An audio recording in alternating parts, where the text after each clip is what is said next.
Passionate, driven, enthusiastic, euphoric. This is who we are as entrepreneurs. But how we leverage these incredible attributes to dream and build businesses that scale and grow is what this podcast is all about. Hello, I'm Josh Brown, and welcome to Franchise Euphoria.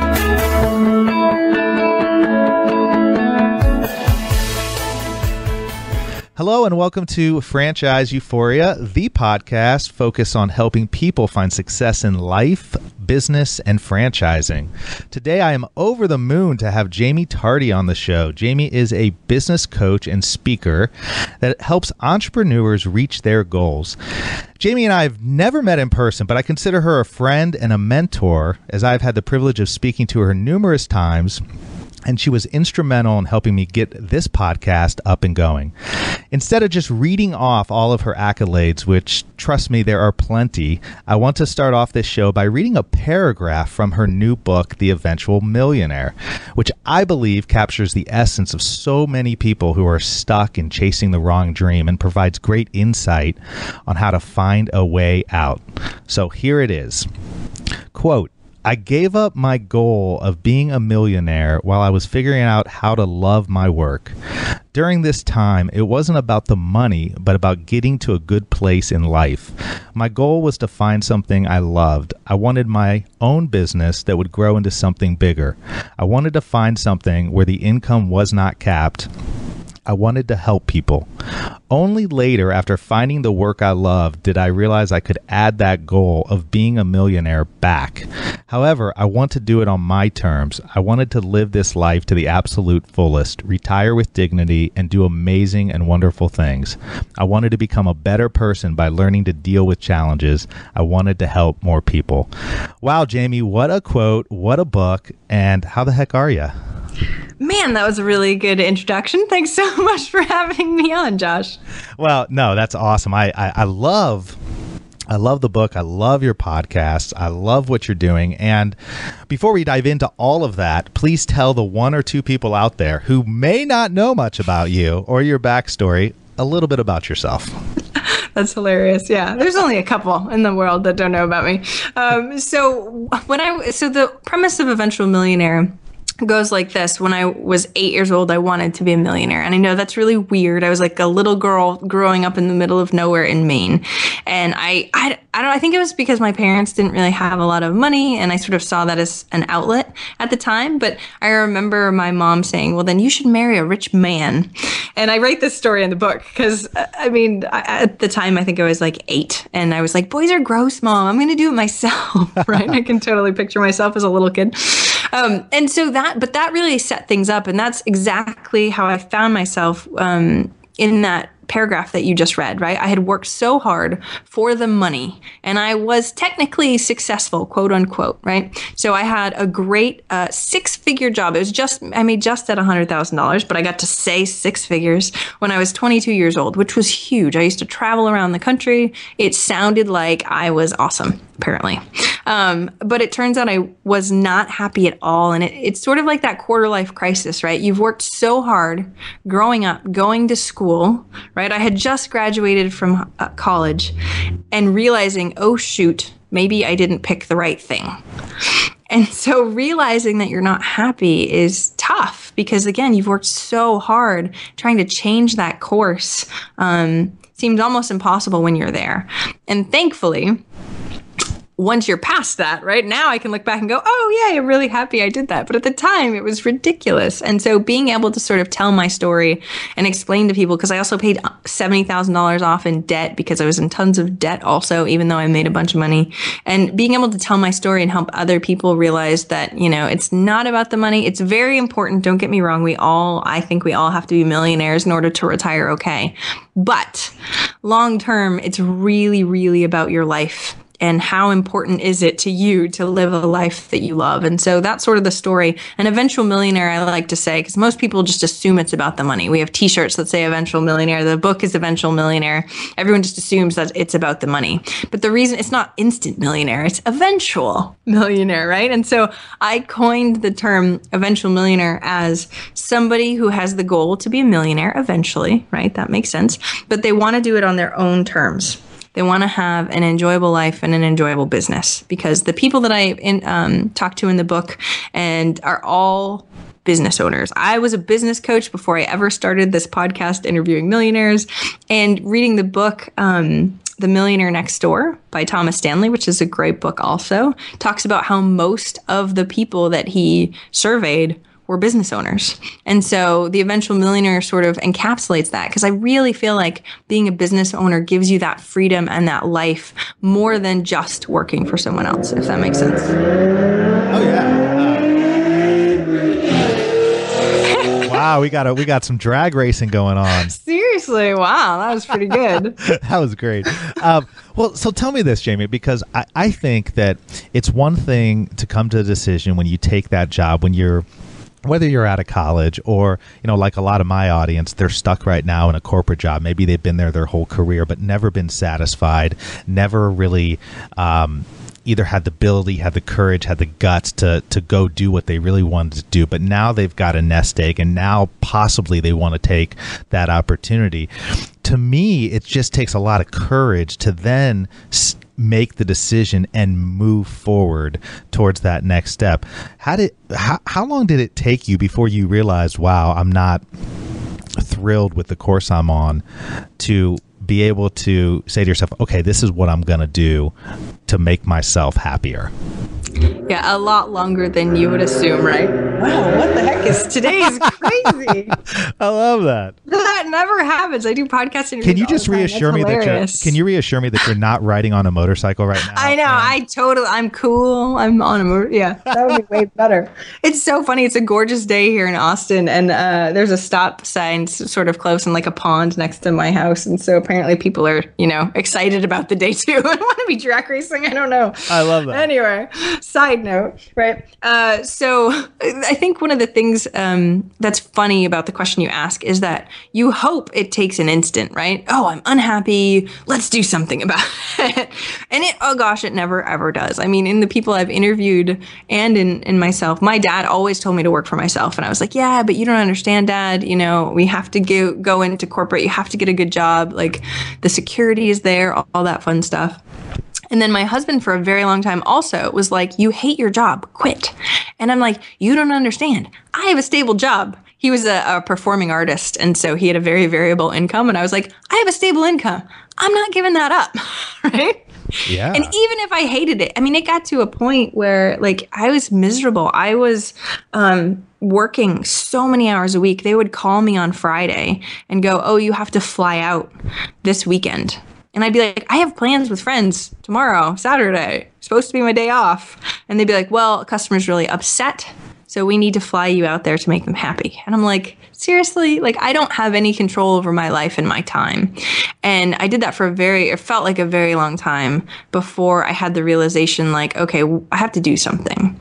And that do something was like, okay, I finally had the realization. It wasn't because I made the decision. It was because I wanted to have a baby. So something outside of myself really was that catalyst, which I try to explain to people. It's, I wish it was me, I couldn't do it on my own. I needed some sort of outside catalyst.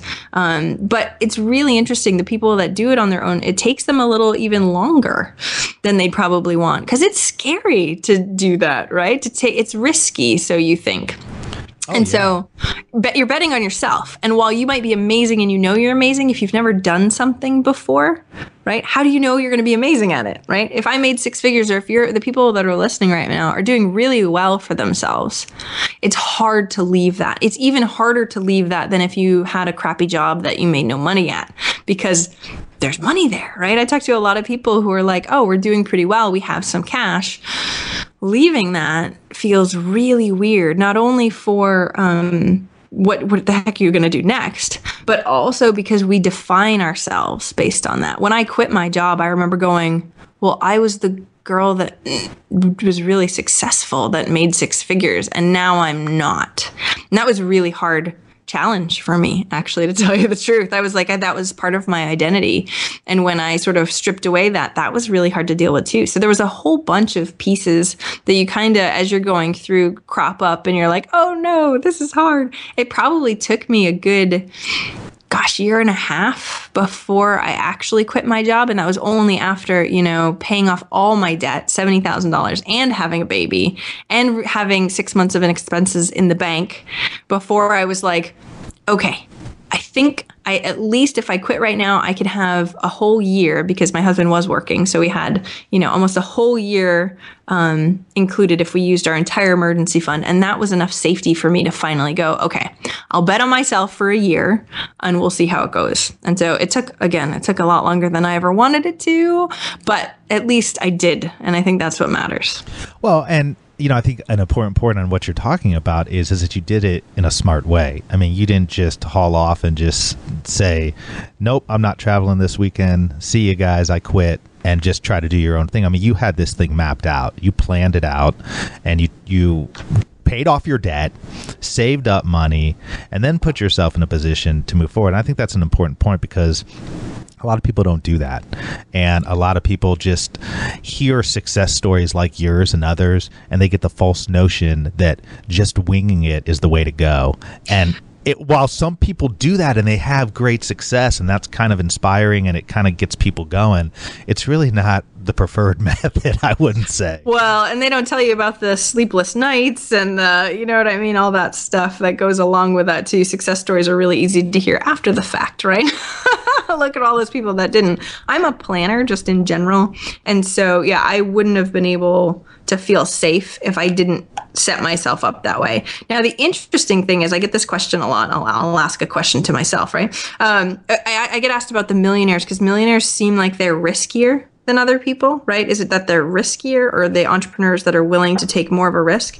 And I don't think so at all. A lot of them that I interviewed did the exact same thing, right? When they quit their corporate job, they really set themselves up. Only a handful did what I consider risky, like putting up the house and not really having anything as a backup plan. Most of the millionaires that I interviewed David Heinemeier Hansen from 37 Signals, Base Camp, and all those I love that programs. Yeah. I do too. Amazing company. And he was like, do not put your house up. Like, that's dumb. So he's like, calculated risks are one thing. And I feel like mine was a calculated risk, right? I had really planned on what it would look like, contingency plans. I was still scared. So, my fear was I'll end up in a van by the river or something, and then was like, okay, well, I have parents who will probably take me in before I end up in a van by the river. And so you start like backing it up. And I think having that and realizing after interviewing, 140 plus millionaires, that the reason why they're good is they know their value, right? They bank on themselves and are willing to do whatever the heck it takes in order to get there. So as long as you have that piece of mindset, even if you don't know exactly how you're going to get there yet, you're really committed to yourself in figuring it out and doing whatever the heck it takes to do that. But also making sure that it's a calculated risk, right? If it sounds too good to be true, probably is. That's still a cliche, but it still makes sense, right? Well, yeah. I mean, Dan Miller, our mutual friend, who we talked about off air a little bit as well, but I've heard him say on his show, and I think it's so true, where, he gets a lot of people who will ask him about, oh, how do I risk this? How do I risk this? And he likes to make the analogy of, a risk is, going to Las Vegas and betting it all on, red or black. I mean, that's just a risk. He's like, but when you're life planning like this and you're talking about making a transition, you're doing calculated assessments.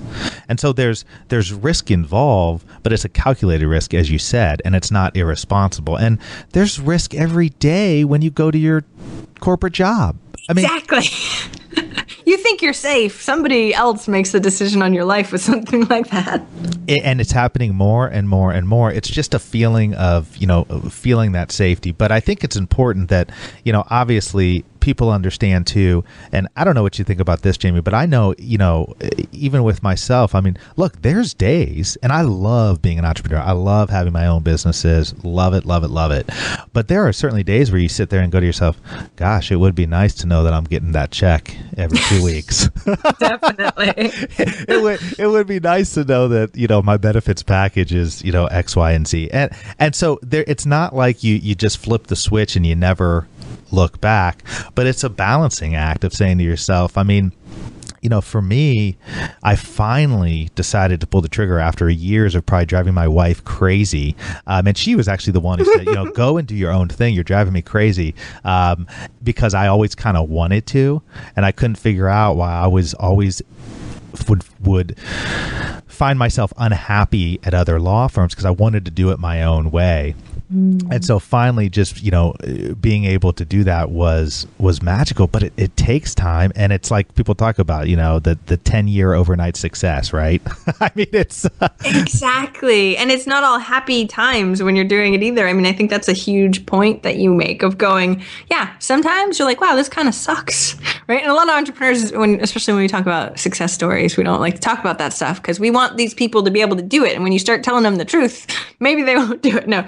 But it's totally worth it 1,000 times over because of, I mean, if this is the type of person you are too, by the way, if you are extremely happy where you're at in corporate, don't get me wrong, stay there. We need people like you. I hope that you get weekends off and nobody makes you go anywhere on the weekends, right? But if you're not, and if you're unhappy and you can't figure out what that thing is, right? Most of the time you know in your gut what it is. It's just that it's hard to make that decision.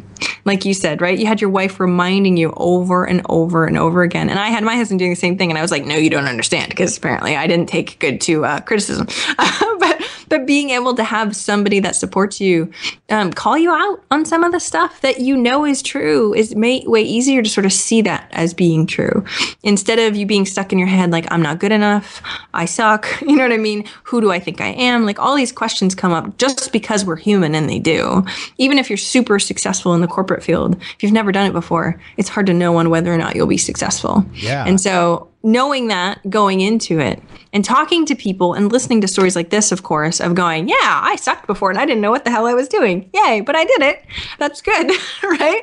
I think that's one of the biggest pieces that you can start doing. Start surrounding yourself. We started talking about mastermind groups. Start surrounding yourself with people who want more, who are more like you, similar, like-minded people. And then you won't feel so crazy or like you suck so much, because you'll start going, oh, wait, I'm kind of like them. And maybe they're more successful than I am in terms of that stuff. And so you start taking those incremental changes. And don't worry, it's a process. If you're not there yet, as long as you keep your eye on the prize and that's what you want, even if it takes you 5 years, you're still moving forward in that process, no matter how slowly, until you're comfortable with whatever that risk is, even if it's slight, that you're going to take. So don't kill yourself trying to figure this out in 10 days or anything like that. Just know that it's a process that you're on right now.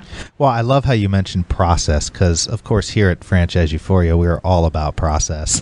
Oh yeah. And tried to, implement systems and so forth. You talk about how Eventual Millionaires put the process of making money in perspective. What do you mean by that? So, okay, a lot of the times people will go, I want money, right? And it's all about the money. And being able to sort of take a step back, or I don't know if you probably know a lot about this, but thinking about like the E-myth, right? Working on your business instead of working in your business. I like to have people do the same thing with their finances and in regards to money, because I think one of the things that's really important is we get so caught up emotionally into money and what it is and worth. And maybe even you're the type of person who are like, money's dirty and all the people that have lots of money are dirty. I mean, hopefully you're not, because that's a limiting belief, but really paying attention to what we have in our heads, because these are all just perspectives, right? And being able to instead look at it as a numbers game and a process, and being able to go, okay, instead of being in it all the time, right? Oh, I need money, I don't have enough, blah, blah, blah. You look at it logically and outside of yourself and the way that things are going and go, okay, logically, what would this look like? If I were to set this up in a way, making it easier, make the decision once, have it be one of those things. I mean, that's what I tried to do at the beginning of the book, is sort of show you my process for dealing with your money so you can control your money instead of your money controlling you. And I think the money controlled me for a very long time. It made my choices for me. It did things like that, oh, well, I have to do this because I need the money, or I can't do that because I don't have the money. And being able to instead flip the switch and be like, I make the choices, right? My money doesn't make my choices. I make my choices. That's a huge shift. And I try and get as many people as I can to sort of start understanding what that is, so that way they can make that shift too if they're not there already. So how do you actually make the money decisions in your business? Because, obviously, as we're touching on right now, having practical, effective, and efficient systems for your business and understanding your own limitations as an entrepreneur, as a business owner, go hand in hand to having long-term success. But gosh, it's much easier said than done. Do you have any tips for people out there who are right now sort of feeling that pressure of they've got 10 million things going on, they're trying to keep things juggled and just keep things up in the air? How do you go about taking sort of a self-assessment of yourself and then actually implementing systems in a smart way? So I'm a business coach. I do this with people all the time. So let me give you some tips, right? Because I think some of this stuff is, like you said, easy to sort of be like, yeah, that's a good idea. And then implementation's a little bit harder. So a couple things that I do, I'll give you one or two things that I do, and then I'll give you some stuff that I suggest for other people too. So personally, having to do with finances, I need to know what my strategies and my focuses are for the year or the 6 months or whatever it is, before I can make money decisions. Right? You just need to know what that focus is before you can make any money decisions. Otherwise, you're taking a shotgun approach. And I think a lot of people do this, especially newer entrepreneurs in general. But when we go, oh, that was a good idea, I heard this. Oh, we're like squirrels, right? We're like ADD going squirrel, right? It's one of those things where it seems like a good idea, and then we don't measure it either. So maybe we try marketing tactics and we're like, oh, let's try this marketing tactic. Oh yeah, that didn't really work, or that did really work. And then you kind of don't remember any of the results or what was worth it and what wasn't worth it, right? So you start setting up these systems. And this is what I do with a lot of my clients, of going, okay, let's put a framework around it. We can only do one thing at a time. Unfortunately, in business, I try and have people, pick only 2 goals, because when we start going crazy, it just makes smaller incremental progress, and you're not as happy being with that, because you're like, okay, great, now I'm not even moving very fast. So what we want to do is really get good and clear and focused on what our goals are. If we can do that, then we can start to go, okay, how do I make the decisions that I have in my business based on what I said that I wanted, right? Instead of just making a decision because it feels good. So thinking about the way that goes, we start figuring out the focus, the main focuses that we have, the goals that we have to be able to make decisions. And then in dealing with money specifically, budgets, right? Almost every company I go into doesn't have a budget, no matter how big they are. Or they do, but it's sort of like a winging it kind of budget. Not like, hey, we looked at last year's budget, we spent this much money. Looking at this year, how much does it look like? And so being able to really have that traction and data and setting up those systems in order to make that work is hard, because we're running around like chickens with our heads cut off in our business, going like just trying to keep afloat most of the time. But being able to set those up will allow you to start catching up, right? Getting your head above water, starting to be able to make better decisions based on better information, because you've measured stuff. And you can go, when say Christmas is coming up, and you go, okay, great, let's look at everything last year. Last year we spent this much money. This year, we want to ramp up a little bit. These are the marketing tactics that worked last year. Let's do more of that, right? We're basing it on stuff. And the only reason why we have that is because we started measuring it, right? And a lot of companies, especially newer, don't do that at all. We're, like I said, going, hey, that sounds like a good idea. Let's try that. Hey, that works.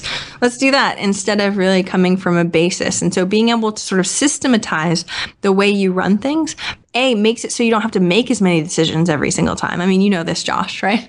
So funny. You go into businesses and I look at it and I go, you're making a new decision for the same thing every week or every month.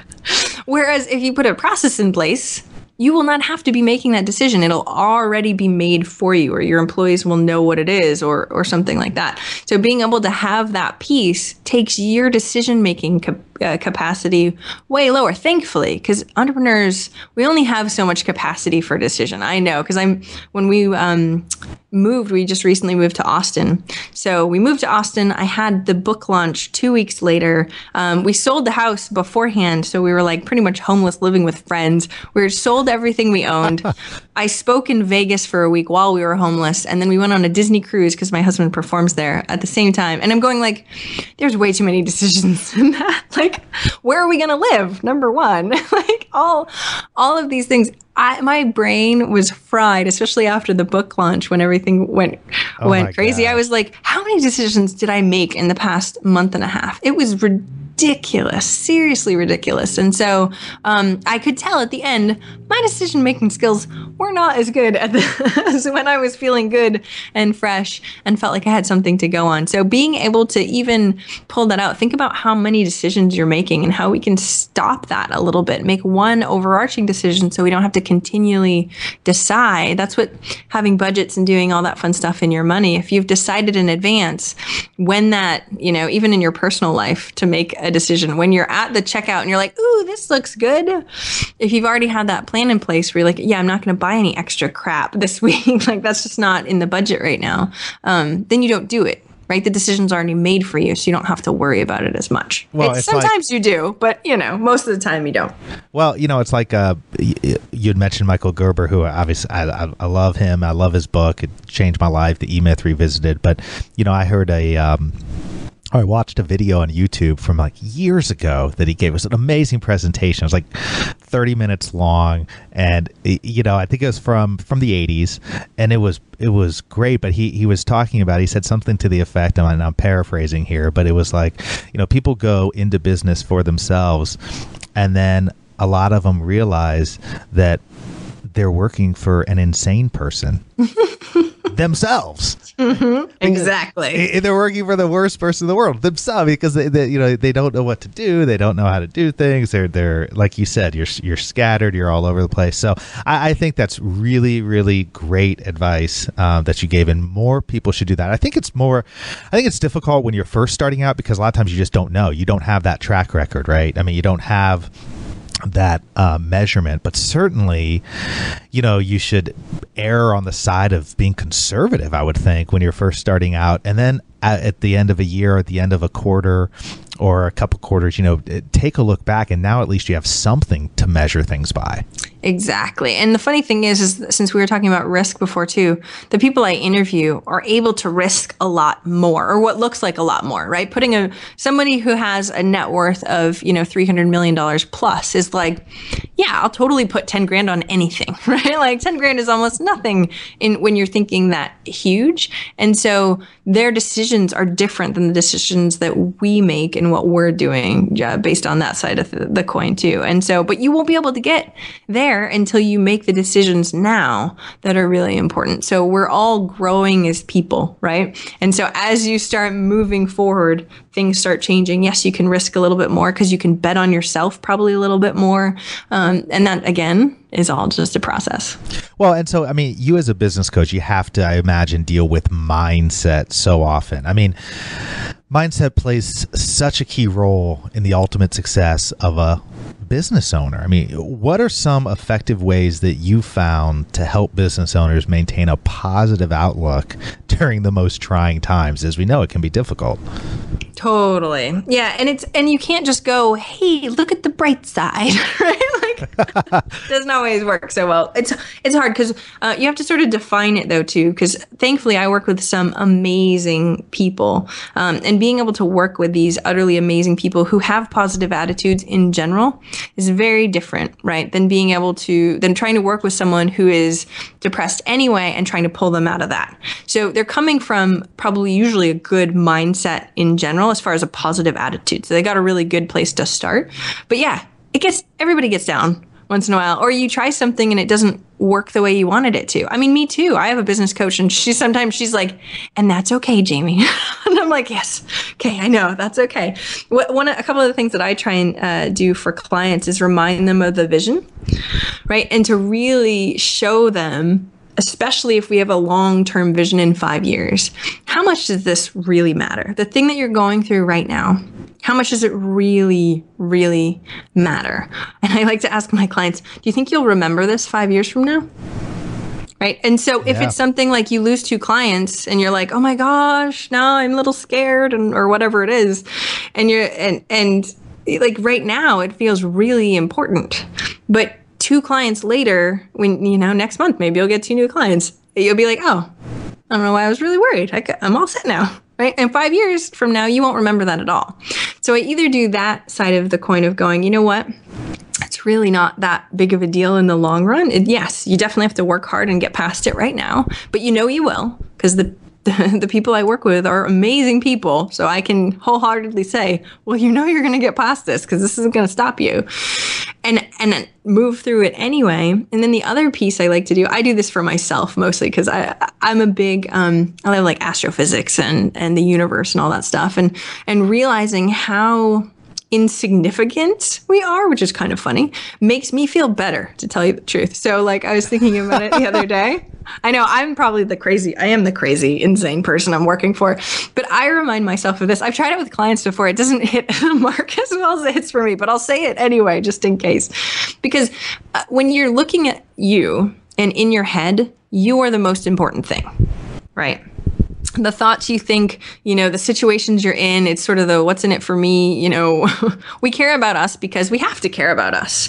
But when you start to sort of dial that back, and so when I start to try and take that view, right, looking at the world from space, you are this very, very small piece of the world. Your problems are even smaller than that. Right? Time is going to continually pass no matter what. And then I like to back, because I said I'm a geek. So I back it out even further and go, okay, thinking about it from the universal scale and how big the universe is comparatively to the not even a speck that we are.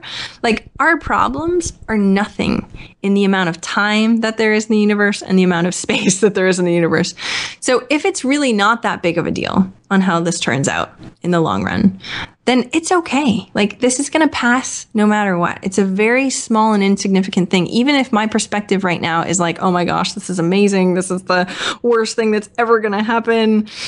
We can do that to ourselves very easily, get caught up in all that. But being able to take that fresh new perspective, to me, might not help other people, but that's what I do to really try and pull myself to have a different perspective. Not even just, oh, other people have it better or anything like that. Not thinking of, just a human being's capacity, but thinking way bigger than that. Or if you're very spiritual, thinking about that stuff. It's all going to work out in the end. So really freaking out over this stuff. Not that I don't freak out, not that my clients don't freak out, because that just happens, but trying to remind yourself of that when that happens is really important. The first time I had that feeling when I realized I'm just so insignificant in the grand scheme of things was the first time I went to New York City. It seems kind of strange, but I mean, I go to New York City. I'm like, you walk the streets of Manhattan and everything. And this was years and years ago when I was younger, a teenager. I'm like, gosh, there's this whole other world out there. And what I have going on in my own little life back in Indiana, gosh, is just so insignificant.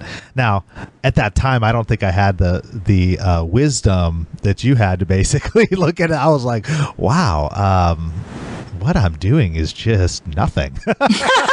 See, and that's how most people look at it. Like, oh, that makes me worse. And I'm like, no, to me, it makes your problems worse. So in the end, whatever you do, if it doesn't matter either way, but you can be happy in it, that's what I take from it. I take it as a positive, not a negative at all. Oh, I love that. Well, I mean, every entrepreneur needs to be resourceful in order to be successful. I mean, no matter how good the blueprint, there are going to be things that come up where the owner, the entrepreneur must be able to make a decision. And you interview millionaires every week, and you talk about this in your book as well. So you have an incredible network. But for those that don't have big networks or a lot of resources, how can they begin to build up their network so they have one before they need it?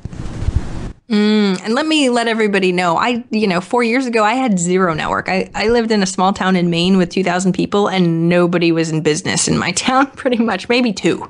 So yeah, don't get me wrong. This is not something that I was born into or anything like that. I remember the day that I wanted to go online.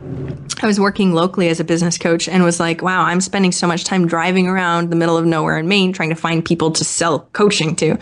And I figured since I'm a huge geek and have a degree in IT, I would go online. But again, no real network anywhere. And being able to go, well, great, what do I do in order to start cultivating that? Thankfully, we have the internet. Nobody has any excuses. Doesn't matter where you live. It doesn't matter anything like that. You can go to a coffee shop and get internet. So you can grow your network insanely from very small incremental things. So one of the very first things I did was start a mastermind group of people that I didn't even know, but were much better than me in business, and asked them to be a part. And I mean, it took a little bit, but a whole bunch of people said yes. And then they had amazing networks too. And in a mastermind group, like we talked about a little bit before, people are really there to help support you. So thankfully, since they were supporting me, it was almost as if their network was supporting me too. So they would refer people. So being able to have a mastermind group or something like that where you share those resources, that you could start a mastermind group in a week and triple or quadruple, depending on how many people you have. If you have 4 other people in your group, you can quadruple your network to so many more just because of these introductions. The other thing that I try and do is introduce people that I already have in my network to try and build up those threads a little bit stronger. So seriously, at least a couple times a day usually is when I'm doing introductions. It's insane how many introductions I have in my inbox right now, especially because I just moved to Austin, so everybody's connecting me with other people. And then how many I connect with. I mean, I have 3 right now on my agenda for today to send out to introduce. Actually, a couple of them are millionaires to millionaires, which is really interesting. And so being able to do small things like that definitely add up over time. It's not like you're going to have these crazy friendships that have been built in a week, but you'll definitely be able to start putting those pieces together that will really create those resources. Because I agree. I mean, your network is a huge piece of what it is, and what they can refer you to for resources and all that fun stuff really makes a huge difference in business. Well, and I think that when people ask me that question as well, I think in this day and age with obviously the internet, the online space, and the accessibility of everybody, I tell people, look, there's really 3 things you need to do if you really want to start building your network. You got to ask. You got to just reach out to people. I mean, it's like, how did I get you on this podcast? How did I get Michael? How did I get any guests on my podcast? I didn't know them before. With the exception of a couple, I just reached out and asked.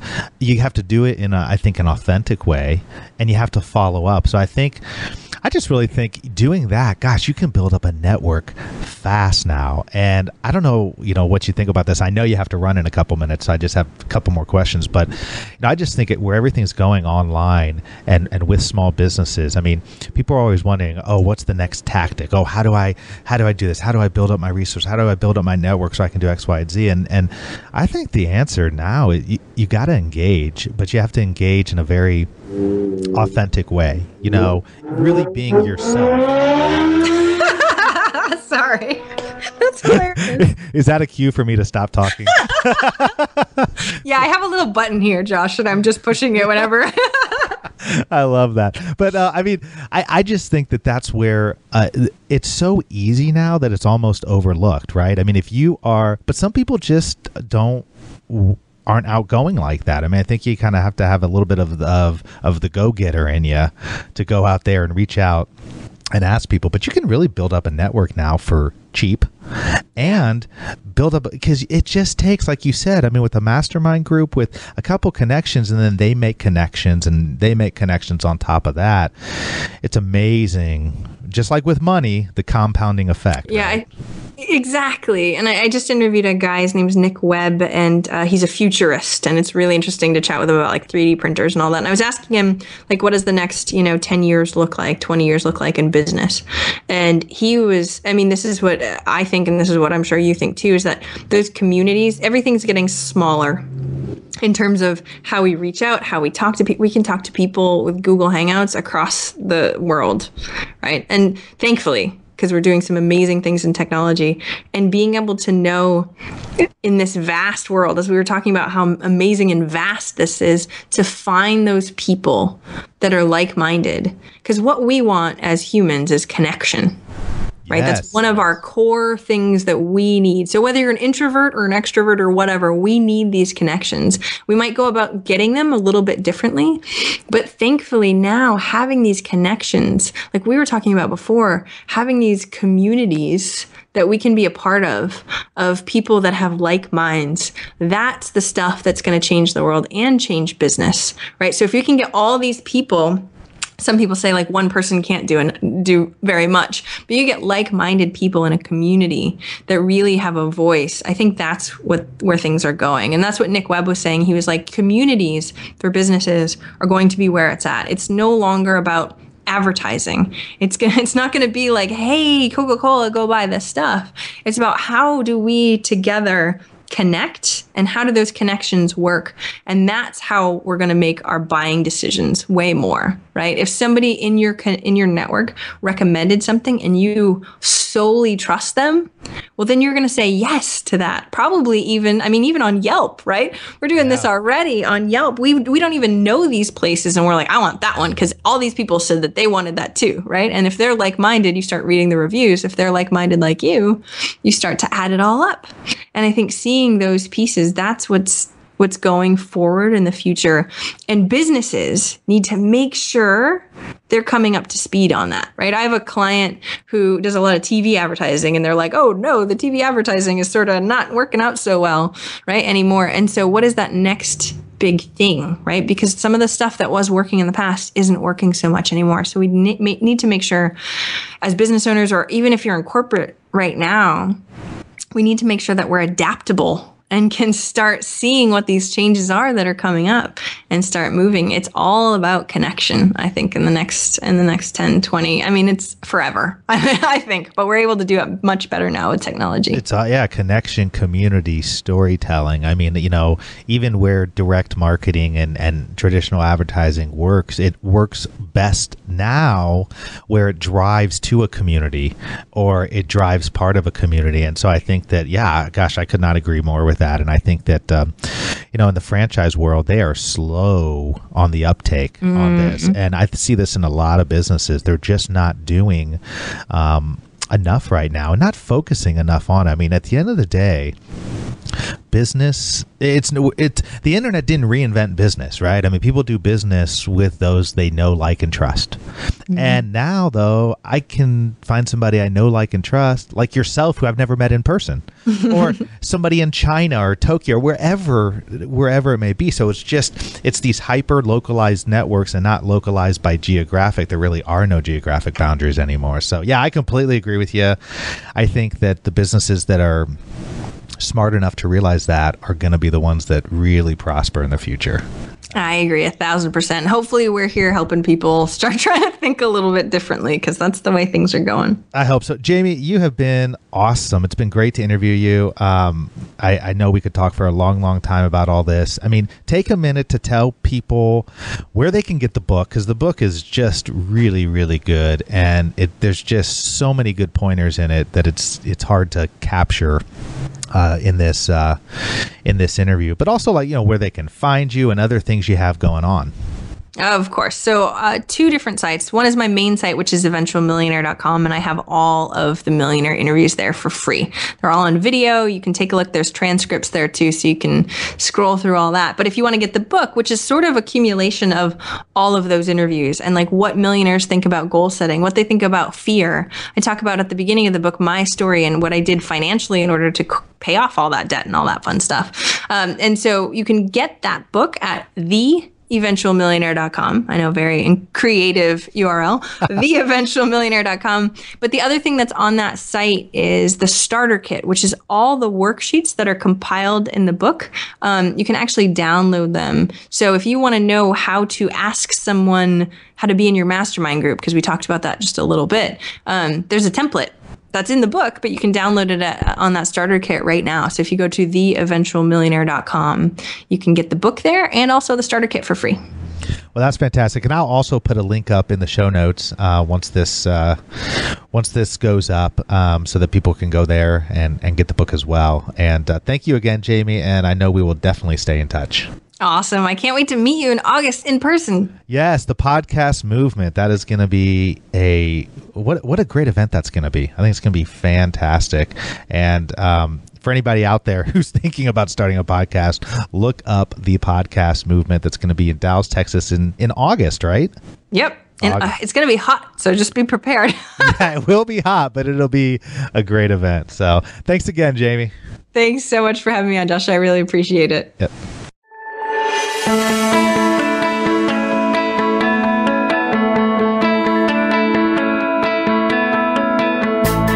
Thanks for being with us today on the Franchise Euphoria podcast. If you enjoyed this episode, please be sure to go to iTunes and provide a review. Also, please remember that although Josh Brown is a licensed and practicing attorney, nothing contained in this podcast should be construed as legal advice, because it is not. The information contained in this podcast is general and educational in nature, and none of it should be relied upon as legal advice. That being said, if you have questions for Josh and would like to contact him, please email him at josh@franchiseeuphoria.com. Thank you so much for listening, and we hope you tune in to our next weekly episode.